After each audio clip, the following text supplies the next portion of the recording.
संसार में सकाम एवं निष्काम भाव का फल क्या है? ईश्वर में सकाम व निष्काम भाव का फल क्या है? सकाम का अर्थ होता है संसार की कोई कामना है और भगवान से पूर्ण करना चाहता है, यह है सकाम भक्ति। और निष्कामता भगवान से कुछ नहीं चाहते, ये है जिन्हें ना चाहिए कबहू कछु तुम सन सहज स्नेह। तो ये निष्काम भक्ति ज्ञानी भी करते हैं और निष्काम भक्ति प्रेमी भी करते हैं। तो ज्ञानियों की निष्काम भक्ति होती है आत्म उद्धार के लिए, आत्म कल्याण के लिए, और भक्तों की निष्काम भक्ति होती है प्रभु प्रेम प्राप्ति के लिए। तो वैष्णव तो आत्म कल्याण को भी एक कामना में गिनते हैं। केवल भगवान की कामना को ही निष्कामता कहते हैं। आत्म उसमें केवल भगवान ही भगवान रह जाए, ना आत्म कल्याण की चिंता रहे, ना संसार के सुखों की कोई कामना रहे। तो हमारे यहाँ ज्ञानियों को भी निष्काम नहीं कहा गया, क्योंकि उनमें भी अपना स्वार्थ, अपना उद्धार वो चाहते हैं। लेकिन भगत तो नहीं चाहता, भगत तो चाहता केवल प्रभु का प्रेम, ये सर्वोपरि। तो शुद्ध निष्काम तो प्रभु प्रेमी ही होता है, उसमें आत्म कल्याण की भी कोई चिंता नहीं। भगवान की प्रसन्नता के लिए एक नहीं, वो लाख जन्म भी दान कर लेगा अपने प्रभु की प्रसन्नता के लिए, क्योंकि उसका अपना कोई कामना नहीं, ना कल्याण की कामना, ना संसार के सुख की कामना। उसको कामना है केवल अपने प्रभु को रिझाने की, बस मैं उनको प्रसन्न रखूं, उनकी सेवा करूं, जिसमें मेरे प्रभु प्रसन्न है मैं वही करूं। और ऐसा करके उसको इतने आनंद की प्राप्ति होती है। ये आनंद तो मुक्ति में है ही नहीं। कहा ना कि भक्ति सुख के सामने ब्रह्मानंद तुच्छ होए, कोटि गुना करी ब्रह्म सुख भक्ति सम नहीं सोए। ये है प्रेमियों का निष्काम। और ज्ञानियों को निष्काम है कि संसार की कामना नहीं करते, लेकिन उनको अपने कल्याण की कामना है। उनका भगवान से प्रेम नहीं होता ज्ञानियों का, वो तो अपने कल्याण के लिए करते हैं। ये तो मीरा आदि भक्त हैं जिनको कल्याण की भी चिंता नहीं, केवल प्रेम। तो ये है। लेकिन इतना मैं कहूँगा कि भगवान से कामना भी हम संसार की करें, तब भी भगवान ने उनको अपना भक्त माना है। हम उनका निरादर ना करें, उनको तुच्छ ना माने, क्योंकि ध्रुव भक्त ने सकाम साधना की थी, अंतिम में उनका भी कल्याण हुआ है।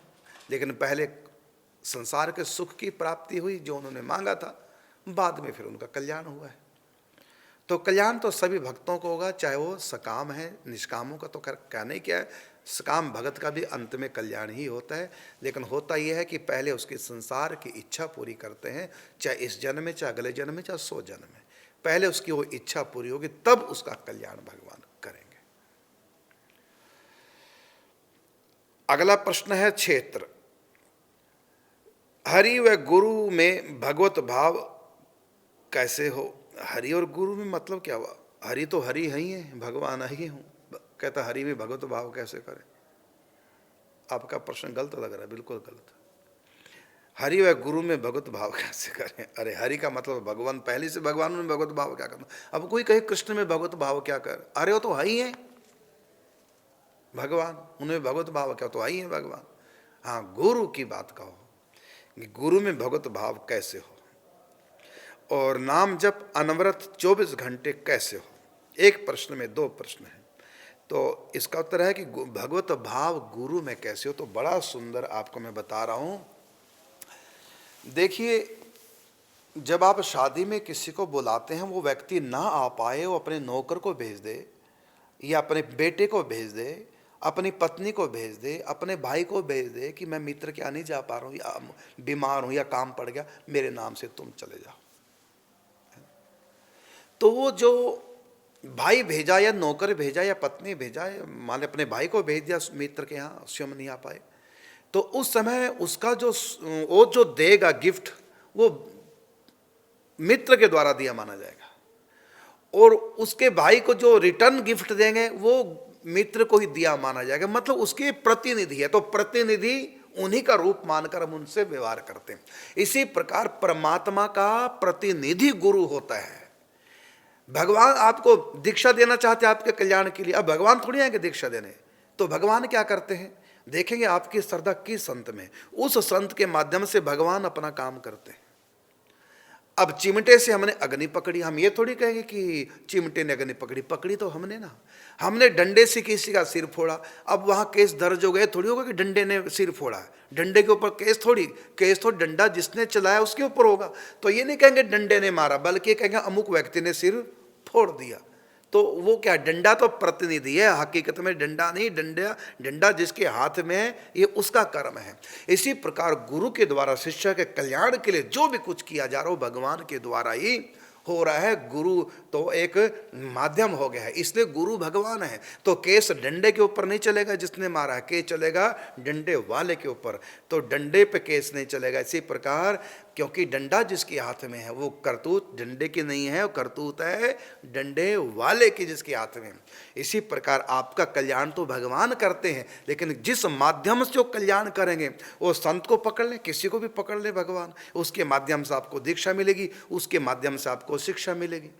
तो वो संत देखने में संत है, देखने में गुरु, हकीकत में तो उनके द्वारा हमारे कल्याण के लिए जो भी कुछ हो रहा है ना, उनके द्वारा हो रहा है, निमित्त है, वो करने वाले ठाकुर जी हैं।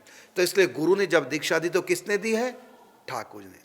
ये नहीं कि डंडे ने मारा, डंडे ने नहीं मारा, डंडा जिसके हाथ में है ये उसका कर्म है। तो गुरु ने दीक्षा नहीं दी, आप विश्वास कीजिए, गुरु के माध्यम से ठाकुर जी ने दीक्षा दी है। और आपको शिक्षा कौन दे रहा है? गुरु के माध्यम से। अब मैंने टेलीफोन से आपसे बात की है, तो आप ये थोड़ी कहेंगे मैंने टेलीफोन से बात की है, मैंने टेलीफोन को ये कहा, टेलीफोन ने मुझको ये कहा, ये थोड़ी आप कहेंगे। यदि मुझसे आप टेलीफोन से बात करेंगे तो आप क्या कहेंगे? महाराज जी से मेरी बात हुई है, महाराज जी ने ऐसा कहा, ये तो नहीं कहेंगे ना टेलीफोन ने ऐसा कहा। तो आप जैसे टेलीफोन की हर बात को मेरी बात मानेंगे क्योंकि टेलीफोन के माध्यम से मैंने बात की। इसी प्रकार गुरु के माध्यम से ठाकुर जी बात करते हैं, इसलिए आप ये कह सकते हैं ठाकुर जी ने मुझको दीक्षा दी है, ठाकुर जी ने मुझको अपने कल्याण का रास्ता बताया है। गुरु के प्रेम का ठाकुर जी का प्रेम मानिए, गुरु की शिक्षा को ठाकुर जी की दी हुई शिक्षा मानिए।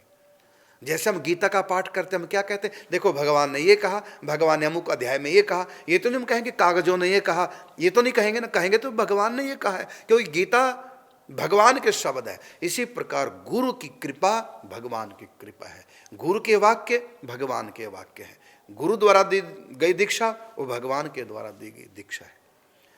तो आप जितनी श्रद्धा करेंगे और जहां श्रद्धा करेंगे, भगवान आपकी श्रद्धा के अनुरूप, आपकी योग्यता के आधार पर उसी संत के माध्यम से आपको गाइड करते रहेंगे। इसलिए आप उनको साक्षात भगवान मानिए। हमारे यहाँ कहा गया मातृदेवो भव पितृदेवो भव, क्यों कहा गया आपको नहीं पता? ऐसे नहीं लिख दिया हमारे ग्रंथों में मातृदेवो भव, माँ भगवान है, पिता भगवान है। आप कहेंगे पिता तो श्राप पीता, भगवान कैसे? माँ तो हमारी व्यभिचारिणी है, वैश्य है, उसको वो कैसे उसको भगवान कह देंगे? लेकिन आपको नहीं पता उसमें एक भगवान की बात है, जिसके कारण से चाहे वो वैश्य भी क्यों ना हो, चाहे आपका पिता शराबी कबाबी लुच्चा लफंगा कैसा भी क्यों ना हो, तब भी आपका वो भगवान है। तो उसमें भगवान वाली कौन सी बात माता पिता में? जो वेद ने कहा कि मातृदेवो भव पितृदेवो भव गुरुदेवो भव, आचार्य मतलब देवो भव। इनको देवता क्यों कहा? देव का मतलब भगवान। इनको भगवान का दर्जा क्यों दिया? क्योंकि इनके माध्यम से भगवान कुछ करते हैं। क्या किया है? तो जन्म कौन देता है? ब्रह्मा जी। पालन कौन करता है? भगवान नारायण। तो आपका जन्म किसने दिया? तो ब्रह्मा का काम कर दिया ना माता पिता ने। तो ब्रह्मा जी ने माता पिता के माध्यम से अपना काम किया, इसलिए वो ब्रह्मा भगवान है।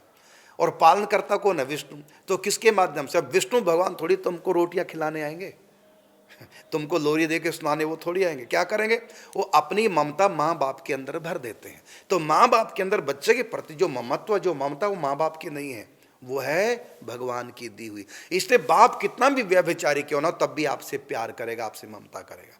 माँ चाहे कितनी भी वैश्यावृत्ति गलत काम करने वाली क्यों ना हो, तब भी माँ आपसे प्यार करेगी। तो माँ बाप के अंदर जो ममता है ना, वो माँ बाप की नहीं है, वो ममता भगवान नारायण की है। उसी ममता से आपका पालन पोषण होता है। इसलिए आपके लिए माँ और बाप दोनों भगवान, चाहे शराबी कबाबी भी क्यों ना हो। इसी प्रकार गुरु आपका भगवान है, क्योंकि गुरु ने जो शब्द दिया है और गुरु ने जो शिक्षा दी है वो भगवान ने दिया, विश्वास कीजिए। लेकिन पर्दा उठेगा तब जब आप निष्काम हो जाएंगे और जब आपको भगवत प्राप्ति होगी, तब आपको पता चलेगा कि मेरे गुरु तो भगवान ही हैं भाई, सब कुछ मेरा भगवान ने किया गुरु के माध्यम से, तब आपको पता चलेगा। इसलिए श्रद्धा के बल पर अभी मान लो गुरु आचार्य देवो भव, ये हमारे ग्रंथ कहते हैं। और फिर दूसरी बात, दीक्षा जो दी है वो दीक्षा कहाँ से आई? तो उनके गुरु के पास से। गुरु के पास दीक्षा कहाँ से? तो उनके गुरु, उनका गुरु करते करते अंत में देखना दीक्षा कहाँ से चली? ठाकुर जी से चली। जैसे निम्बार्क संप्रदाय दीक्षा भगवान से चली, और ये पीढ़ी दर पीढ़ी होते होते आप तक पहुँच रही, हम तक पहुँची। तो ये मंत्र कहाँ से चला? इसलिए कृष्णम वंदे जगत गुरुम, सबके गुरु भगवान है। गुरु भगवान है और भगवान गुरु है, दोनों बातें। तो आपने कहा कि गुरु को कैसे हम भगवान माने, गुरु में भगवत भाव कैसे हो? तो अरे वो है ही है भगवान। अब मैं तुमको डंडे से सिर फाड़ दो और कहूँ मैंने थोड़ी सिर फाड़ा, ये तो डंडे ने फाड़ा, जो कहना डंडे को कहो, ऐसा थोड़ी होगा। इसी प्रकार गुरु ने जो भी हमको शिक्षा दीक्षा दी है वो हमारे भगवान ने दी है। सचमुच में आप विश्वास कीजिए, नहीं करेंगे तो कोई बात नहीं, जब आपको भगवत प्राप्ति हो जाएगी तब आपको पता चलेगा सचमुच में गुरु के माध्यम से ठाकुर जी ने ये सब खेल किए। हमारा उद्धार ठाकुर जी ने किया गुरु बनकर। लेकिन यदि आप गुरु को भगवत भाव नहीं करेंगे, पहली बात तो भगवान मिलने वाले है ही नहीं। मिलेंगे क्यों जब गुरु में भगवत भाव नहीं है। इस सच्चाई को जो जानते हैं, जो समझते हैं और गुरु को भगवत भाव रखते हैं गुरु में, उनका कल्याण बहुत जल्दी और हल्के फुल्के भजन से ही उनका कल्याण हो जाता है। लेकिन जिनमें गुरु के प्रति भगवत भाव नहीं, बहुत सा भजन करने पर भी उनका कल्याण। ये आपको सच्ची घटना बताएं, एक संत ने हमको बताई थी। दो मित्र थे, दोनों ने गुरु से दीक्षा ली, दोनों को बराबर साधना दी, दोनों को बराबर युक्तियाँ दी। एक को भगवत प्राप्ति हुई, दूसरे को नहीं हुई। बहुत सालों के बाद गुरु शिष्य जब परस्पर मिले तो अपनी अनुभूतियाँ बताई कि ऐसे ऐसे मुझको ठाकुर जी ने साक्षात दर्शन दिए। पूरी बात गुरु भाइयों परस्पर कर देते हैं। उन्होंने कहा दूसरे ने कि साधना एक, गुरु एक, मंत्र एक, जो आपने किया सो मैंने भी किया, फिर मुझको भगवान स्वप्न तक में नहीं आए। कारण क्या? का कोई ना कोई खोट होगा आपके अंदर। अंत में पता चला कि उनका गुरु के प्रति भगवत भाव नहीं था, गुरु के प्रति भगवत भाव नहीं था। तो फिर उन्होंने भगवत भाव किया, और जब भगवत भाव किया तो कैसे किया? दरअसल भगवान के गुरु के प्रति उनका अभाव था। तो क्या किया कि गुरु की खड़ाऊ उनको मिली, और वो खड़ाऊं का पूजन जब करने लगे तो तुरंत उनको प्रगट गुरु दर्शने गुरु गोविंद दो खड़े का के लागू पाए। भगवान के भी दर्शन हो गए, गुरु के भी दर्शन हो गए। तो ये कमी क्या थी? कमी थी गुरु के प्रति आस्था नहीं थी, भगवत भाव नहीं था। इसलिए बहुत सी साधना करने के बाद भी उनको कामयाबी नहीं मिल रही थी। साधना में कोई खोट नहीं था, खोट था उनकी भावना में।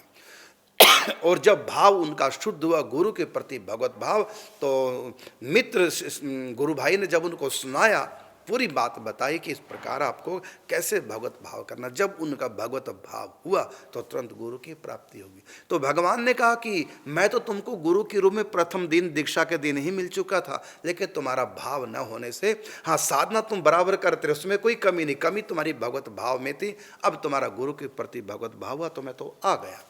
तो ये बहुत ऊंची साधना, भगवत भाव गुरु के प्रति करना चाहिए, तभी हम भक्ति में सफल होंगे। तब कम भक्ति भी बहुत बड़ा काम कर देती है।